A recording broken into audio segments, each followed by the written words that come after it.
মোবাইলকে alarm হিসেবে ব্যবহার করার দরকার নাই, রাত্রে মাথার পাশে রাখতে হয়। সারা রাত রেডিয়েশন আপনার মাথার ব্রেইন টেম্পার নষ্ট করে ফেলে। বাসায় অ্যালার্ম ঘড়ি কিনবেন আলাদা, রাতে ঘুমানোর সময় মোবাইল থাকবে মিনিমাম 10 হাত দূরে,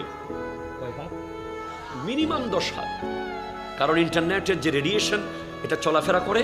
যদি মাথার পাশে অনেকে তো বালিশের তলে মোবাইল রাখে, অনেকে মোবাইলের হেডফোন লাগাইয়া ঘুম। হাই হাই হাই হাই, না। আজকে আমাদের যুবকরা অ্যাকর্ডিং টু সায়েন্স, ওনাকে জিজ্ঞেস করেন 20 বছর আগের কথা, উনি স্পষ্ট বলে দিবে। ইনি 30 বছর আগের কথা এখন একেবারে ফ্রেশ বলতে পারবে, কিন্তু এই প্রজন্মের যুবকরা 3 দিন আগের কথা বলতে পারবে না। কারণ স্মার্টফোন আমাদের ফ্রন্টাল পার্ট, যেটা মস্তিষ্কের, এটাকে প্রতিনিয়ত ক্ষয় করে ফেলছে। জেহেন চলে যাচ্ছে, জেহেন কমে যাচ্ছে, মনে থাকার শক্তি কমে যাচ্ছে।